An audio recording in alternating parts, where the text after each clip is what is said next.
Tuesday Night Tussle, episode 2. Tonight we're running combo decks. Here's deck list number 1. We've got, looks like Mardu, Mm, and looks like there's some quality jank in here, Chris. What am I looking at? Well, the cool thing about this that you can see immediately is that it's pretty much a Dreadhorde Arcanist, right? Like you look at the meta. You got Dreadhorde Arcanist, you got Inquisition, Faithless Looting, Thoughtseize, Village Ranks, all the one drop, Rakdos Arcanist spells, but with a twist. So the three cards, his 2-drop, 3-drop, 4-drops, the bottom of each of those, Croxa Solemnity, Luminous Broodmaw. You familiar with those cards? I am. So what makes it jank? Well, we know Croxa, so Croxa ETBs makes you discard a card. If it's a non-land, you take 3 damage. Or if Right, it's not a non-land, you take 3 damage. right. So if they're out of hand, he can deal a bunch of damage. Luminous Broodmaw, whenever a creature dies, goes to the graveyard, it comes back with a With a flying flying token. counter, right? Right. And then if it had flying, if it doesn't have Luminous Broodmaw says if it doesn't have flying, it dies. It's brought back with a flying counter. Solemnity is an enchantment, doesn't let counters go on cards, on permanents. So Croxa hits the board with Solemnity and Broodmoth. You cast Croxa. Croxa triggers, makes you discard a card, take 3 damage, stacks itself. It dies, goes to the graveyard. Luminous brings it back, tries to put a flying counter on it, can't. It was not brought back via Escape, right? escape. Right. It was not brought back, so it triggers itself to kill itself again. It dies. It didn't have flying. It comes back. Cycle never ends until the opponent loses. Hand gets emptied. 3 damage, 3 damage, 3 damage, 3 damage, 3 damage. Game ends. Mm-hmm. And in the meantime, we have Dreadhorde Arcanist that's depleting their hand, recurring our discard spells, recurring our village rights for card draw to make sure we hit our combo pieces. And then, of course, we've got Claim to Fame, go to for these, graveyard interaction decks. Mm-hmm. So, yeah. I'm going to be honest though and say that I'm a little surprised he's not running some bigger graveyard return. So cards like Blood for Bones, cards like What's that other one that you can cast from 5-drop that Yeah, I'm yeah, yeah. blanking on. Yeah, same. I'm spacing it too, but Um, yeah, that one. yeah. Yeah. But anyways, cards that can bring unconditional graveyard return, right? Yeah. We do Would be kind of important here. Yeah. We do have Arcfiend's Vessel as well, another card that we can pull 5/5 flyer out of the graveyard. That comes back with claim, and also if that dies while Luminous Broodmoth's on the board, that helps us. Right. Um, So but what's our sideboard plan here? I'm looking at uh, fourth copies of some discard spells. Looks like some graveyard disruption for our opponents.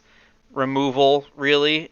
It's again just making sure opponent can't execute their plan. More so than adding more things to help us execute our plan. It looks like. right, right, that does appear to be the case. Just I mean, sideboard in a control deck, right? That's pretty much how it has to go, or in a Right. combo deck rather. Right. Bond of Revival, by the way. Right? Bond of Revival. That's right. All right. So now we're gonna switch over to Jank deck number 2. Right. And Oh, you can just have it on your screen, right? yep, I've got it on my screen here. Oh, there you go. Okay. He does not have a sideboard pulled out right now. No big deal.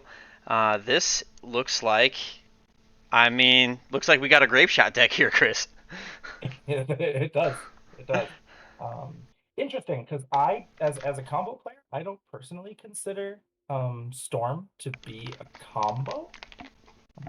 I mean, I see that it does, right? Like there has to be a combo that lets you go infinite, but Storm, personally, I consider Storm a synergy deck, but that's just me. Right, but I totally see the combo argument. Oh, here we go. Here's the sideboard coming out here, and it's gone, and it's back. So it looks like, okay, so main deck we're going spells, spells, spells, Grapeshot for the win, infinite mana between Hazaret's Monument, Burgi, Grinning Ignis, And then we've got all the card draw And in the and world. Runaway Steamkin. So Runaway that gives us Steamkin. Right. basically, as long as you get any two of those four out Right. with Grinning Ignis, it's game. Right. And then in the sideboard, looks like we're switching to more of a beatdown plan. Makes sense. I mean, if you're gonna cast a bunch of spells, but you're not gonna get through for lethal damage, if opponent's playing life gain or something to that effect, right? Right. That's Having very something like true. a Soulscar Mage, just ramp it all the way up to lethal, swing in. Yeah, right. That is a great point. I hit you for a gazillion. Right. Okay. Also, having Hazoret is a nice little play in the sideboard. It is. Indestructible creature lets you just pitch your hand. It lets you just swing in if you are top decking, which we all know. You, Mr. Red player, we all know how much you have to top deck in a mono red deck. Burn. All right. Okay. So let me text the players here. Let them know we're ready to start the BO3, and it's on like Donkey Kong. All right, here we go. Who's on the play?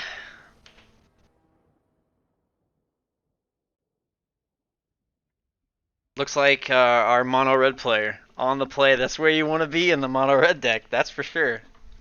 When is that ever bad? It's a good point.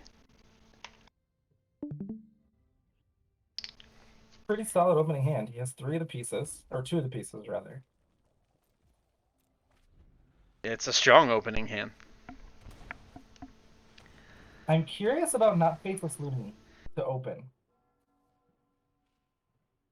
See, I haven't played this particular deck, so I'm not sure. I just, like you mentioned, he does have the combo pieces. Does it just feel bad throwing the combo pieces? Well, Faithless Looting, I mean, throwing one out, but Faithless Looting lets him get rid of Crash Through, probably, and likely whatever else he draws. Or maybe he's just holding it for the turn 3 with the Runaway Steamkin, right? Yeah. Rip. Ooh.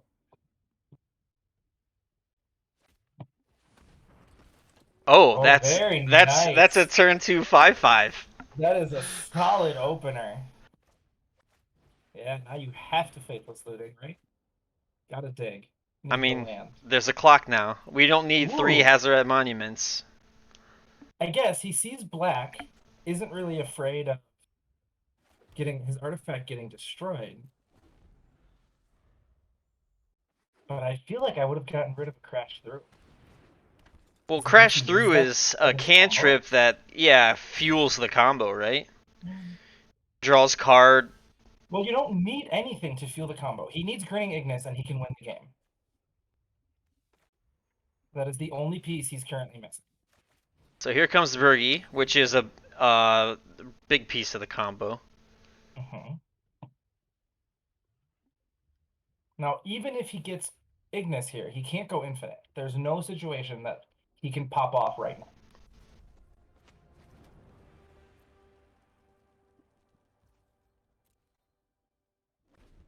So we have to deal with the 5/5 beatdown here. That's a thing. We're on a 3-turn clock right now. And there goes one of our combo pieces. Oof. Okay. So do we have a shot here even anymore? I don't know.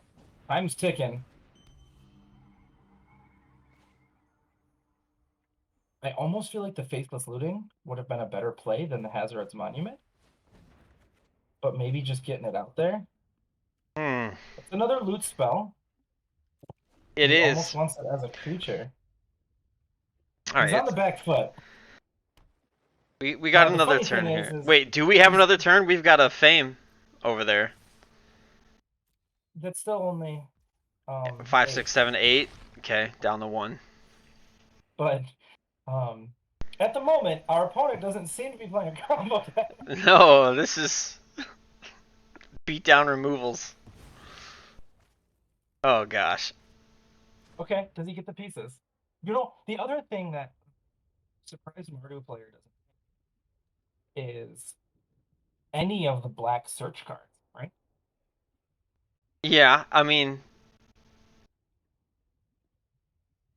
yeah, I suppose so. I suppose so. find the key piece. I mean, there's plenty that are legal.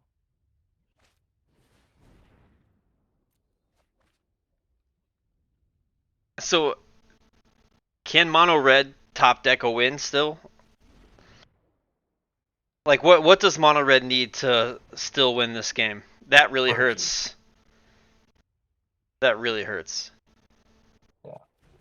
But There, Burgie could have got him back in the game. yeah, but I think with Grapeshot now gone, we can't. We can't win. Well, not that way. He does actually still Faithless Looting. He could still hit Burgie.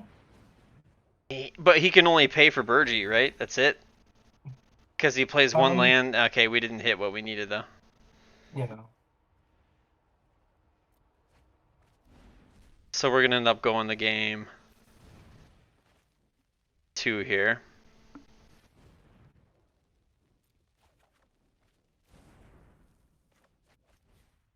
Rip. Digging and never saw it against. That's not where you want to be.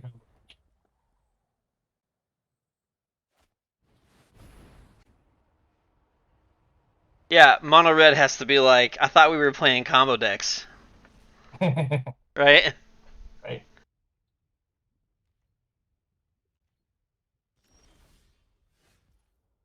Okay. Okay.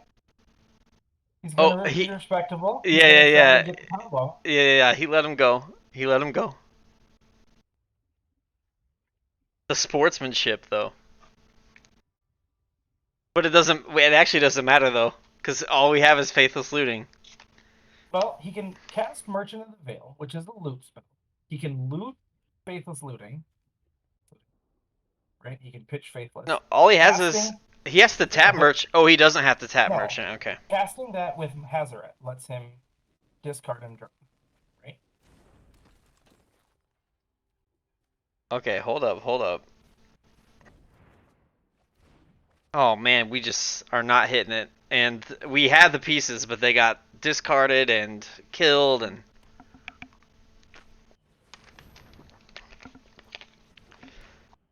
So that's part one of his part combo. part 1 of the 3-piece So what combo. comes next? Croxa? You get play Croxa, yeah, if he has it in his hand.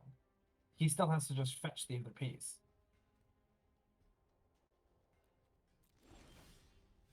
Okay. Considering the concede. Steamkin helps here. Steamkin is big. We discard mountain, we draw a card. Oh, Okay, wow. okay. Alright. Okay, we face including here. Oh, oh no, See wow, that no coming. counters. I didn't even consider that. Oh Wow. no. Ooh, Brutal. that's questionable. He's literally gonna pitch. He could pitch Grinning Ignis here with this cast.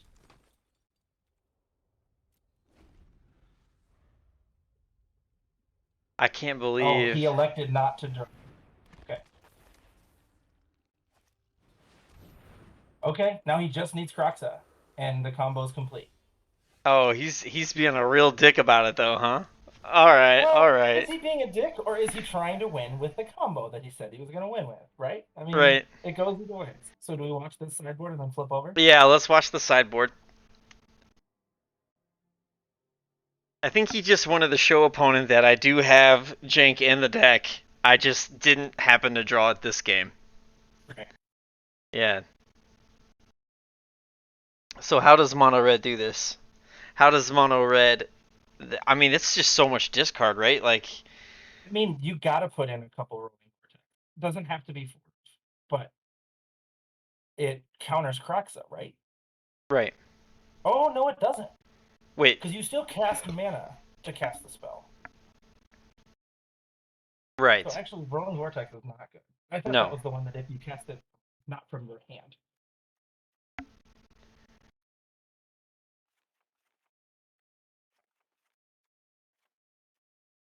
Did he just pull his monuments?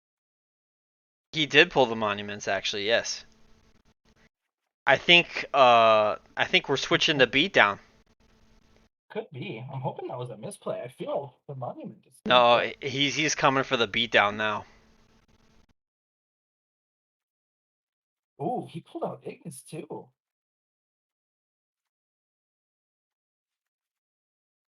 Okay. Tiball's Trickery, question mark. He's all turned around. That's Wow. how I feel. Our deck has switched agendas.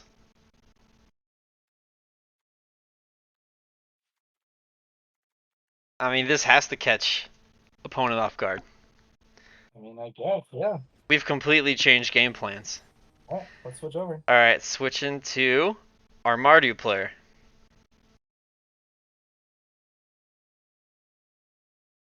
What do we got here? Lots of land and two things that require sacrificing a creature to play. We can't keep this. Right? Yeah, I don't think you keep that. Okay, Okay. now we're talking though. This is good. Keep 6. What do we pitch? A braid? Yeah. Blood Chief's Thirst? Okay. Oh, I guess a braid. He's thinking the monument. He doesn't know opponent took monuments right out of his deck because why the hell would you expect? Right. And now we are upset that we cut Blood Chief's Thirst from our opening hand. Yeah, that's for sure. Do you think does he a braid here? I honestly I don't see why you wouldn't. Well, if you're saving it for combo piece, right? Yeah. Fredo Star's not a combo piece. Fredo does not have his MTGA volume on, so I do apologize for that. Also, it looks like he's playing on Potato with the amount of lag he has, graphically speaking. We'll have to tough this one out. Sorry, chat.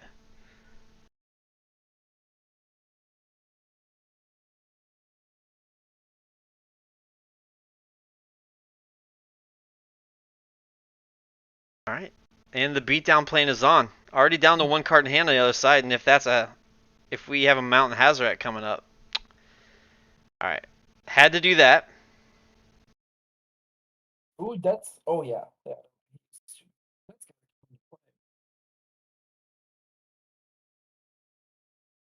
So he has to play Solemnity here, you think?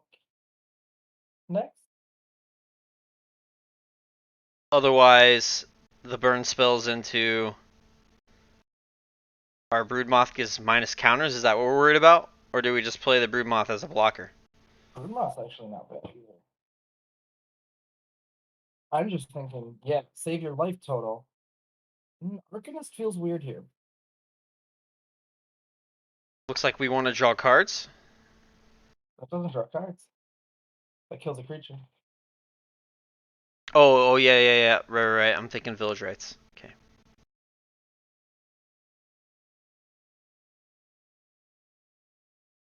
Hmm. Well, Strange play. we take 2. We Two's did. better than 4, right? It's That's better always than the 4. trade-off with bone pressure. Yep. Right. The 2 is better than the 4. I just wonder why he has the colors that he needs, right? All right. So we take 1 here. So what do you think? What's back in our opponent's hand? He's been sitting with that 1 card for quite some time. All right. So we're He's been sitting really with 1 card. right. We need best case scenario here. We top deck claim and win the game. Claim lets him win this game outright. No counters for the Steamkin thanks to Solemnity. That's not going to do it. That's not going to help at all, actually. It's not going to do it. Okay. So now he's up to 2 cards that help him win the game. So if we top a Croxa, GG. Croxa or a claim. Oh, because we can. Right. Yep. We can bring Croxa back. And so that's why if we would have topped claim there, he wins outright because he has 1 mana spare.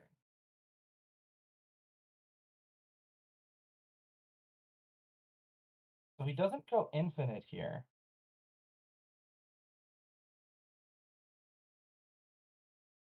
The Solemnity is accidentally doing a lot of work against the opponent Yeah, here. it is. It's Yeah. kind of funny. Wow. So we find a Okay. Warlord's Fury here. At this point, I think he's just desperately trying to get bigger than the Broodmoth, right? Yeah, that's exactly what's happening. Man.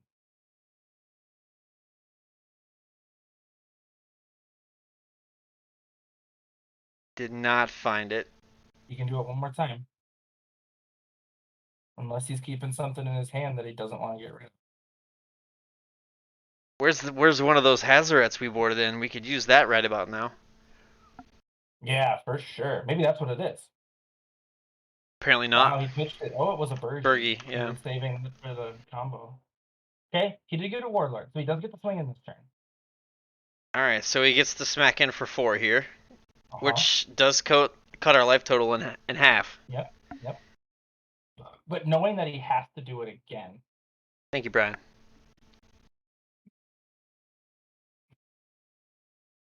Like, knowing that he has to go through all of that again. Damn. He gets a Chumper, which is nice.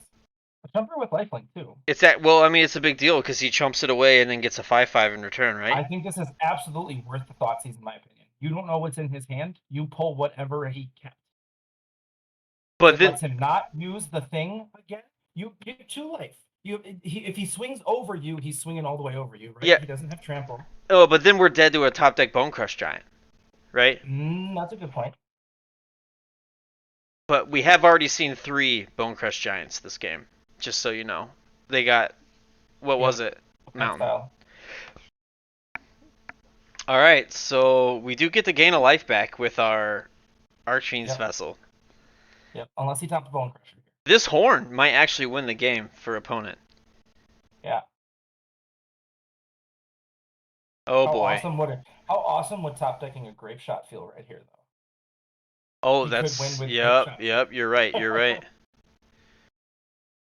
Mountain Soulscar Mage. We don't have any other cards to discard, so that's it. Yep. And he has to play it, otherwise it goes away. Right.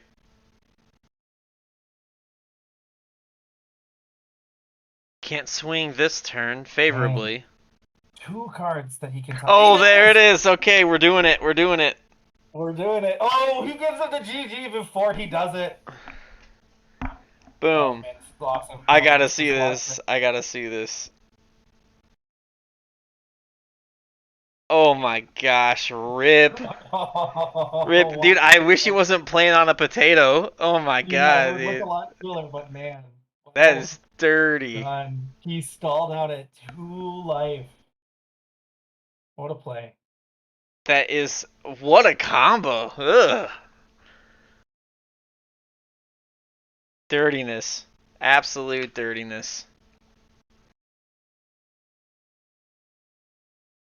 Damn. And I do mean damn. Indeed. Yeah, boy. Nice. Nice win, dude. Well nice done, win. I really tried holding out game 1 to try to find the combo. I saw. The Was- gentleman's game that actually makes you look like an asshole. Yeah. It's kind Yeah. of what that was. You're just holding back a 5/5 flyer for like 4 turns. Yeah, yeah. Mhm. Well, Adam, you hit the pieces in game 1, but they just got picked off the board and out of your hand. Yeah, that is the downside of not having disruption. Right. It was all That's in. always the trade-off in combo, right? Is do you play more cards that get you the synergy and the combo, or do you play disruption so that you stop them from hitting what they need to win and you have more time to win, right? Like that's always the trade-off in combo. That's true. Obviously, Fredo was able to put a package of about 12 cards in with a bunch of disruptions, so that worked pretty good. And we did actually get to see the Mardu combo pop off, which is very nice. Because game 1, it didn't really actually look like much of a combo deck. It just looked like your typical graveyard reanimator shenanigans. Yeah. As we said when we first looked at the deck, right? He took a combo and slid it into a meta deck, which is interesting, an interesting play.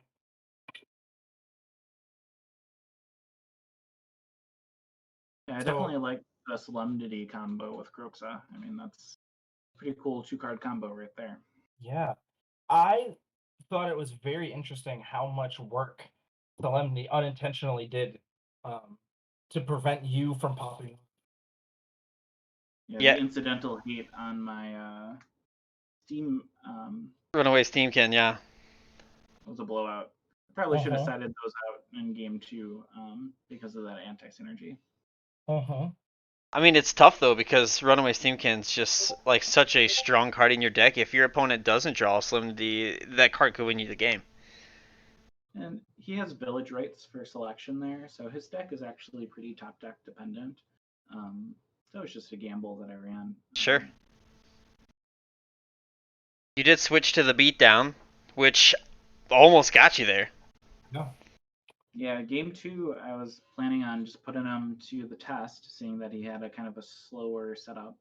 And then game 3, I would switch back to the infinite combo with some Devil's Trickery backup if we went that far. Right. Damn. Fredo, how did it feel to get your combo to actually work? You said you weren't feeling this deck.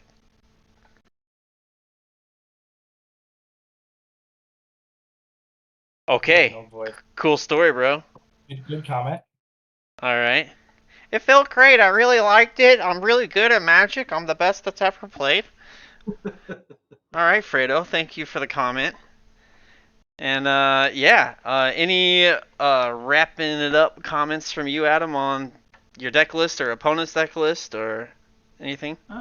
If you're looking for something fun for best of 1, definitely play a little mono red Grapeshot. But that Croxa Solemnity combo is actually seems quite good. That seems like it should be the basis of a really good deck. I was Yeah. gonna say, I was curious how you felt. So, how do you feel that I mean, either of these decks, I mean, that's both of you, so it appears like we only have one of you.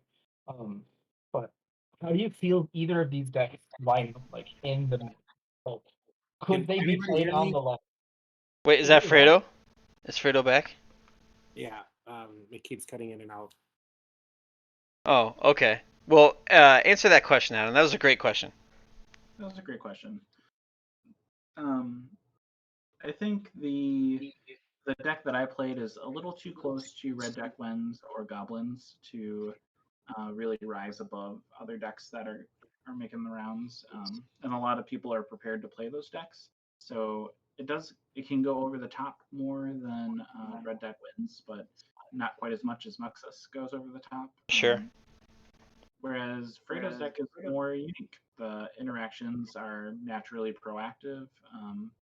Croxa is a good card on its own. Archfiend Vessel, if in the right shell, is a good card on its own. And, I think those are more of a strong answer to a lot of the control decks we're seeing right now and the Jund Sacrifice decks. So you think Fredo's deck then would lend itself more to competing in the meta? I would definitely say that. Dreadhorde Arcanist packed with 1 mana disruption is a true test of the historic format, and he gets to do that with a infinite combo. So Right. Might be the next evolution of that deck type. Very neat. Very neat. Okay, well, that'll wrap it up for this episode of Tuesday Night Tussle. Next week, Hold on. What about Fredo? He gets to talk now? No, I thought he said he couldn't hear us. he's here.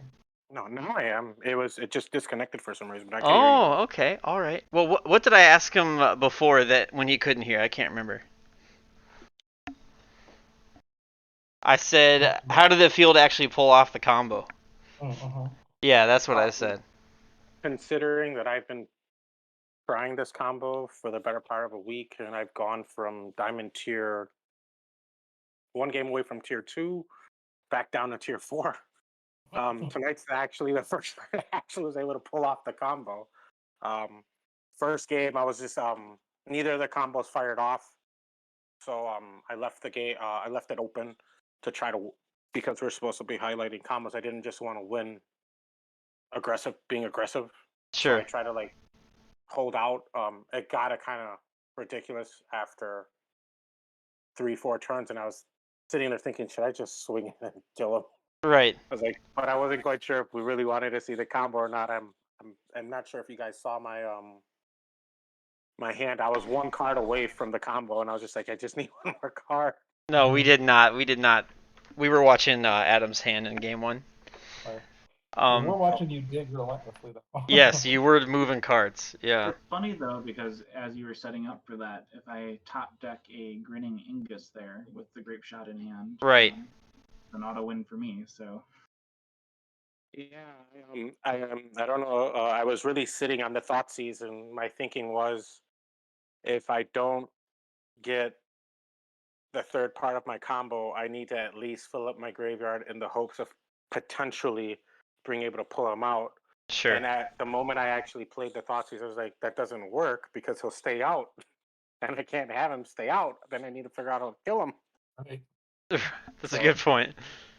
It's this deck definitely breaks many of the rules I have for myself being a combo player. To some degree, I tend to try to stay away from 3-card combos. And the inability to protect my combo. If Adam had big enough kill spells, there's no way for me to get back Mothra. Right. Well, Right. And that was the first comment. Right. There are cards that bring things back from the graveyard, right? Blood for Bones, and a couple others that allow you to bring a bigger creature back, right? So you can pretty much throw Luminous Broodmoth out there, let her die, but hopefully you get a couple triggers off of it from something else, right? Like, and if not, it dies, you can bring it back. Yes, I was in the middle of actually playtesting a few kill spells, and I never switched it back. So when Mm. that right before the game, I was like, oh crap! If he has a way of killing and dealing with my my moth, there's no way I'm gonna be able to bring it back, and my combo is dead in water. I'm not gonna lie, I was very freaked out when I realized what combo I was gonna be playing against, and then it didn't hit me until much later that I actually was playing the perfect combo deck against it. Yeah. Right. Counters. Yeah, the unintentional counter synergy was pretty nasty. Yeah. pretty I good. really held out to play that. Yeah. So I had this idea where the first match of every Tuesday night tussle is like a competitive historic BO3, and the winner comes back every week and stays until they get dethroned. And then I'll keep track on my Twitch channel of who has the most weeks as champion, and it'll be like a fun little running competitive style, BO3 historic match. But I just need to figure out how I'm going to determine who gets to challenge the champion. So that's kind of in the works, but it's something we're considering. And MTGA is just spinning wheel for me right now, but yeah, that'll wrap it up for us. Any closing thoughts, guys, before I shut it down? Damn you, Solemnity! Right. All right. Awesome. Thanks for watching, and we'll talk to y'all soon.